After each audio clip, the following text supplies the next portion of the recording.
When we talk about pleasure, technique often gets all the attention, but the truth is, confidence is the foundation of everything. Before any skill, before any move, before any idea of doing something right, there has to be a sense of comfort in your own body and a genuine enjoyment of the moment. Confidence isn't about looking a certain way or having some kind of perfect performance. It's about being present and trusting yourself. When you're relaxed and self-assured, your partner can feel it immediately. That sense of ease creates a space where pleasure can actually grow, instead of being blocked by anxiety or self-doubt. A lot of people put pressure on themselves, thinking they have to live up to some unrealistic standard they've seen or heard about. That pressure pulls you out of the moment. Instead of focusing on connection, your mind starts racing. Am I doing this right? Do I look okay? Am I enough? Confidence gently quiets that noise. It allows you to stay grounded in what you're feeling and what your partner is responding to. And when you're tuned into that feedback loop, intimacy becomes natural rather than forced. Confidence also gives you permission to explore without fear of judgment. It's the difference between going through the motions and truly engaging. When you trust yourself, you're more willing to slow down, adjust, or even laugh if something feels awkward. That authenticity is incredibly attractive. It signals to your partner that you're comfortable being real, and that invites them to relax and be real too. Pleasure thrives in environments where people feel safe to be themselves. Another important part of confidence is understanding that there's no single correct way to create pleasure. Every person is different, every connection is different, and what works in one moment may not work in another. Confidence allows you to adapt instead of panic. Instead of seeing change as failure, you see it as responsiveness. That mindset shift transforms intimacy from a performance into a shared experience. It's also worth saying that confidence doesn't mean you never feel nervous. Even the most self-assured people have moments of uncertainty. The difference is how you respond to those feelings. Confidence lets you acknowledge them without letting them take over. You don't need to be flawless to be captivating. You just need to be present. When you accept yourself as you are in that moment, you create a powerful sense of connection that no technique can replace. Body awareness plays a big role here too. Confidence grows when you're connected to your own sensations rather than constantly monitoring how you look from the outside. The more you focus inward, on breath, rhythm, and feeling, the more natural your responses become. That inner focus translates outward as calm, intention, and attentiveness, all of which enhance pleasure for both partners. And confidence is contagious. When one person shows up with assurance and ease, it gives the other person permission to do the same. It sets the tone. It says, we're okay here. We can take our time. We can enjoy this. That shared sense of comfort deepens intimacy far more than any rehearsed move ever could. At its core, confidence is about self-trust. Trusting that you can listen, respond, and connect. Trusting that you don't need to rush or impress. Trusting that pleasure is something you create together, not something you have to prove. When that trust is present, everything else flows more smoothly. Technique can be learned, timing can be adjusted, but confidence changes the entire energy of the experience. So if there's one thing to remember, it's this: confidence isn't an extra, it's the starting point. When you feel good in yourself, you naturally help your partner feel good too, and that's where real pleasure begins. One of the most powerful tools we have for better intimacy is communication, and yet it's the one people avoid the most. We're taught to believe that desire should be automatic, that our partner should just know what we like, and that saying anything out loud somehow ruins the moment, but the opposite is true. Communication doesn't interrupt pleasure, it creates it. When you feel free to express what you enjoy, what you're curious about, and what doesn't quite work for you, you remove the guesswork, and what's left is clarity, ease, and connection. Good communication starts long before anything physical happens. It begins with simple, honest conversations about comfort levels, boundaries, and expectations. These don't have to be heavy or awkward discussions. They can be light, playful, and curious. When you normalize talking about intimacy, it stops feeling like a big, scary topic and starts feeling like just another way to understand each other better. That understanding builds trust, and trust is what allows people to fully relax and enjoy themselves.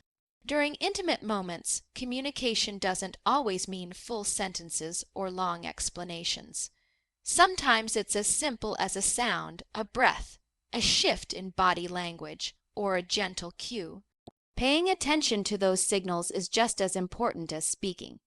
When you're present and observant, you're constantly receiving information about what your partner is enjoying. Responding to that feedback in real time turns intimacy into a shared conversation rather than a solo performance. It's also important to remember that communication is not about criticism. Saying what you like or asking for something different isn't an attack, it's an invitation. When framed with kindness and curiosity, feedback strengthens connection instead of damaging it. A lot of people stay silent because they're afraid of hurting their partner's feelings. But silence often creates more distance than honesty ever could. Clear, compassionate communication keeps resentment and misunderstanding from building up. Another key part of communication is permission. To ask to pause, to adjust. Feeling free to say slower, let's try something else, or even can we stop for a moment, creates a sense of safety that deepens pleasure. When both people know that consent and comfort are always respected, there's less tension and more freedom to explore. That sense of safety allows desire to unfold naturally rather than being forced. Communication also helps manage expectations. Every day is different, every mood is different, and every body responds differently depending on stress, energy, and emotion. Talking openly allows you to meet each other where you are, instead of holding on to unrealistic ideas of how things are supposed to go. When expectations are flexible, intimacy becomes more forgiving and much more enjoyable. One of the most overlooked aspects of communication is aftercare, talking after intimate moments about what felt good, what stood out, and what you might want more of next time. These conversations reinforce positive experiences and help both partners feel seen and appreciated. They also make future communication easier because you're building a shared language around pleasure and connection. And here's something really important. Communication is a skill, not a personality trait. You don't have to be naturally outgoing or confident to be good at it. Like anything else, it gets easier with practice.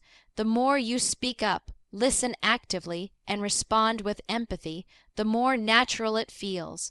Over time, those conversations become part of the intimacy itself rather than something separate from it. When people communicate openly, intimacy stops being about guessing and starts being about collaboration.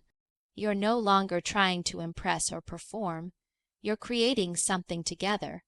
That shared creation is where the deepest satisfaction comes from. Not just physical pleasure, but emotional closeness and mutual respect. So remember this, the most meaningful intimacy is built on honest communication, because when you feel heard and understood, pleasure isn't just possible, it's inevitable. One of the biggest misconceptions around pleasure is that faster is better or that intensity has to mean rushing. In reality, pacing is what transforms an experience from forgettable into deeply satisfying. When you slow down, you give yourself and your partner the chance to actually feel what's happening instead of racing toward an imagined finish line. Awareness grows in those slower moments, and awareness is what allows pleasure to deepen rather than plateau. Slowing down doesn't mean losing momentum. It means becoming intentional. When you move with purpose instead of haste, every sensation has more room to register.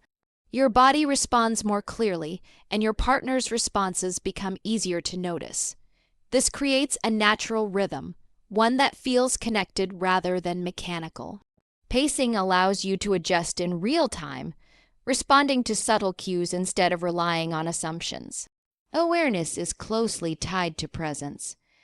When you're fully present, you're not distracted by thoughts about what comes next or whether you're doing enough. You're tuned in to breathe, movement, and energy.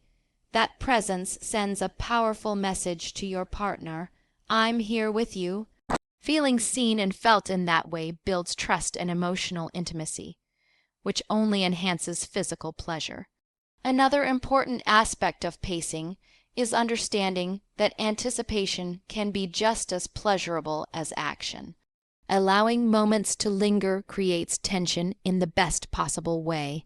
When you don't rush, you give desire time to build, and that buildup makes everything that follows feel more intense and meaningful. Anticipation turns intimacy into an experience rather than a task. Pacing also helps reduce pressure. When people rush, it's often because they feel anxious or goal-oriented.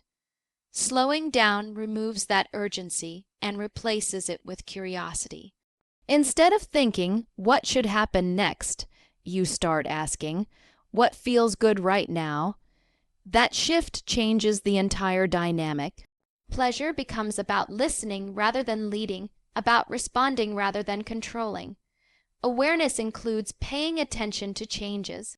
Bodies aren't static, sensations evolve. What feels good in one moment may feel different in the next. When you're moving too quickly, you miss those shifts. When you slow down, you can notice them and adapt. That adaptability makes intimacy feel personalized and thoughtful, which strengthens connection. It's also important to recognize that pacing is mutual. It's not about one person setting the tempo while the other follows. It's a shared rhythm that develops through attention and responsiveness. When both people feel comfortable slowing down, intimacy becomes a collaboration rather than a performance. That shared experience builds a sense of partnership and equality. Slower pacing can also heighten confidence. When you're not rushing, you feel more in control and grounded. That calm confidence is reassuring to your partner and allows both of you to relax. Relaxation is essential for pleasure because tension blocks sensation. By slowing down, you give your nervous system permission to settle, which opens the door to deeper enjoyment. Awareness extends beyond physical sensation to emotional cues as well. Being attentive means noticing when your partner seems more relaxed, more engaged, or in need of reassurance. Responding to those emotional signals builds safety, and safety allows people to open up fully. When emotional and physical awareness align, intimacy becomes richer and more fulfilling. It's also worth remembering that pacing doesn't have to be the same every time. Some moments call for slowness and softness, others for energy and playfulness. Awareness helps you sense what fits the moment instead of following a script. That flexibility keeps intimacy fresh and authentic. Ultimately, pacing and awareness teach us to value the journey, not just the destination. When you allow yourself to slow down and truly notice what's happening, pleasure becomes layered and meaningful. You stop chasing an outcome and start experiencing connection in real time. And that's the real secret. When you slow down enough to be fully aware, intimacy stops feeling rushed and starts feeling real. One of the ways intimacy stays exciting and deeply engaging over time is through variety, but this is often misunderstood. Variety doesn't mean constantly chasing novelty or feeling like you have to reinvent everything. It's really about staying attentive, flexible, and open to change. When you allow yourself to shift approaches, respond to the moment, and let curiosity guide you, intimacy feels alive instead of routine. Many people fall into habits without realizing it. Habits can be comforting, but they can also make experiences feel predictable. Variety gently breaks that predictability. It brings awareness back into the experience and reminds both partners that intimacy is something you're creating together, not just repeating. Even small changes in pace, energy, or focus can completely shift how something feels. What's important to remember is that variety begins with attention, not effort. When you're truly tuned into your partner, you naturally notice what excites them, what relaxes them, and what draws them closer. Responding to those cues creates organic variation. It's not about doing more. It's about doing things differently based on what you're sensing in the moment.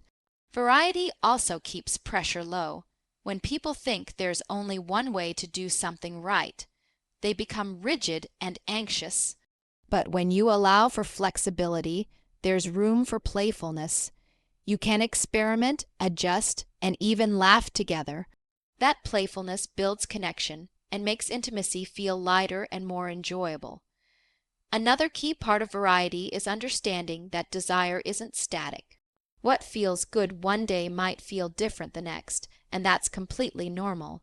Being open to change allows you to meet each other where you are, instead of clinging to what worked before.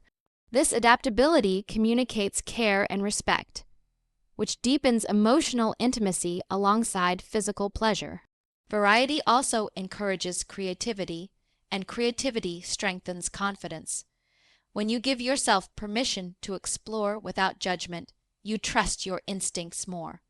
That trust shows up as ease and assurance, which your partner can feel. Confidence and variety reinforce each other, creating a cycle where exploration feels safe and rewarding rather than risky. It's also worth noting that variety doesn't mean crossing boundaries or doing things that don't feel right. Comfort and consent always come first. True variety grows within a foundation of trust. When both partners feel safe expressing preferences and limits, exploration becomes collaborative instead of stressful. That sense of mutual respect is what allows variety to enhance intimacy rather than complicate it. Variety can also be emotional, not just physical. Shifting the tone, from playful to tender, from energetic to soothing, adds depth to connection. Those emotional changes keep intimacy from feeling one-dimensional. When you allow different moods to exist, you create a fuller, more authentic experience. Another benefit of variety is that it keeps you present. When things aren't completely predictable, your attention naturally sharpens.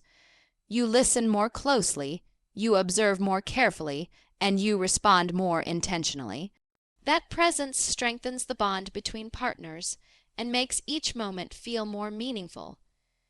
It's important to let go of the idea that variety has to be dramatic to matter. Often it's the subtle shifts that have the biggest impact. A change in rhythm, a pause, a different kind of attention. These small variations can transform how connected and engaged both partners feel. When you stop aiming for perfection and start valuing responsiveness, intimacy becomes more fulfilling. Over time, variety helps relationships grow instead of stagnate. It reflects a willingness to evolve together, to stay curious about each other, and to honor the fact that people change. That ongoing curiosity keeps intimacy dynamic and alive, even in long-term connections. At its core, variety is about staying engaged with your partner as a person, not a pattern. When you approach intimacy with curiosity and openness, you create space for excitement, connection, and genuine pleasure to coexist naturally. Because when you allow variety to flow from attention and care, intimacy stays vibrant, meaningful, and deeply connected. At the heart of every truly satisfying intimate experience is comfort and consent. Without these two elements, pleasure can never fully unfold. When people feel safe, emotionally and physically, their bodies naturally relax, and that relaxation opens the door to deeper connection and enjoyment. Comfort isn't something you rush or assume. It's something you create together, moment by moment, through respect, attentiveness, and care. Consent is not just a one-time question or a formality at the beginning. It's an ongoing conversation that continues throughout intimacy. It lives in words, yes, but it also lives in tone, body language, and responsiveness. When you stay attentive to how your partner is reacting, you're actively honoring consent. That attentiveness sends a powerful message. Your comfort matters to me. Feeling valued in that way builds trust, and trust is what allows people to fully let go and be present. Comfort also means knowing that there is no pressure to perform, please, or push beyond what feels right. Pressure creates tension, and tension shuts pleasure down. When both partners know that it's okay to slow down, pause, or change direction, intimacy becomes a shared experience rather than an obligation. That sense of freedom is incredibly empowering. It allows desire to arise naturally instead of being forced. One of the biggest myths around intimacy is that stopping or adjusting somehow ruins the moment. In reality, the ability to speak up and be heard enhances the moment.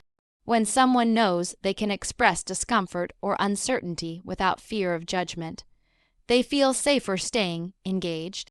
That safety deepens connection far more than pretending everything is fine ever could. Comfort is also deeply personal. What feels safe and enjoyable for one person may feel different for another, and that's why assumptions can be so limiting. Taking the time to learn your partner's boundaries and preferences shows care and respect. It also reinforces the idea that intimacy is about mutual enjoyment, not one-sided satisfaction. Another important aspect of comfort is emotional presence. Feeling emotionally connected, seen, heard, and respected makes physical closeness more meaningful. When partners are emotionally present, even simple moments can feel intimate and powerful. That emotional safety creates a foundation where exploration feels exciting instead of intimidating. Consent and comfort also evolve. What feels right today might feel different tomorrow, and that's normal. Staying open to those changes keeps intimacy honest and adaptable. Checking in, listening, and adjusting without frustration shows maturity and compassion. It communicates that the relationship is more important than any single moment. It's also worth emphasizing that enthusiastic consent is key. True enjoyment comes when both people genuinely want to be there, not when someone feels obligated. Enthusiasm creates energy, connection, and confidence. When desire is mutual and freely expressed, intimacy becomes more joyful and satisfying for everyone involved. Creating comfort also means respecting your own boundaries. Honoring yourself sets the tone for how others treat you. When you're clear about what you want and what you don't, you bring authenticity into the experience. That authenticity strengthens connection and builds mutual respect. Comfort and consent are not barriers to pleasure. They are the pathway to it. They allow vulnerability to exist without fear and desire to flow without pressure. When people feel safe, they open up. When they open up, connection deepens. And when connection deepens, pleasure naturally follows. So always remember this: when comfort and consent lead the way, intimacy stops being about uncertainty and starts being about trust, freedom, and shared joy. One of the most freeing shifts people can make around intimacy is letting go of the idea that it's a performance. So many of us have absorbed the message that we're supposed to impress, achieve, or deliver a certain outcome. That mindset creates pressure, and pressure pulls us out of connection. When intimacy becomes about performing, we stop listening to ourselves and to our partner, and start focusing on how we're being perceived. Real pleasure doesn't live there, it lives in connection. Connection means being present with another person, not trying to prove something to them. It's about sharing an experience rather than staging one. When you release the need to perform, you give yourself permission to be human. You can respond naturally instead of following a script. And that authenticity is what makes intimacy feel meaningful. People don't connect to perfection, They connect to presence. When performance is the focus, there's often a silent scoreboard in the background. Thoughts like, "Am I doing enough?" or "Was that good?" take over. Those thoughts create distance because your attention is no longer on the shared experience. Shifting the focus to connection brings attention back to the moment. You start noticing breath, energy, and emotion. You start responding instead of evaluating. That shift changes everything. Connection also means allowing intimacy to be imperfect. Awkward moments, pauses, or laughter don't ruin the experience. They humanize it. When both partners feel free to be themselves, intimacy becomes warmer and more relaxed. That relaxed state is where pleasure deepens, because the body responds best when the mind feels safe and unjudged. Another important part of connection is emotional attunement. This means tuning in not just to physical cues, but to emotional ones as well. How does your partner seem to feel? Are they relaxed, engaged, responsive? When you care about their experience on an emotional level, intimacy becomes mutual rather than transactional. That mutuality strengthens trust and deepens desire. Connection also invites vulnerability. When you're not performing, you're more open to expressing what you genuinely feel and want. That openness creates intimacy on a deeper level than any technique ever could. Vulnerability says, "This is me as I am." And when that vulnerability is met with care, the bond between partners grows stronger. It's also worth recognizing that connection isn't always intense or dramatic. Sometimes it's quiet, gentle, and subtle. Those moments matter just as much. When you allow intimacy to take different forms, you honor the full range of human experience. That flexibility keeps relationships from feeling rigid or exhausting. Focusing on connection also helps people stay present over time, especially in long-term relationships. When the goal isn't performance, there's no finish line to cross and no standard to maintain. There's just an ongoing relationship to nurture. That mindset keeps intimacy sustainable and emotionally fulfilling. Connection invites curiosity rather than comparison.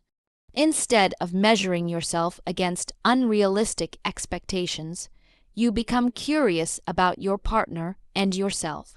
Curiosity keeps intimacy alive. It encourages exploration without pressure and learning without judgment. That openness is what allows relationships to grow instead of stagnate. Another benefit of prioritizing connection is that it naturally improves communication. When you care more about how the experience feels than how it looks, you're more likely to check in, listen, and respond with empathy. Communication becomes part of the connection instead of a separate task. Ultimately, intimacy isn't about doing something right. It's about being with someone fully. When you show up with attention, care, and presence, you create space for genuine pleasure.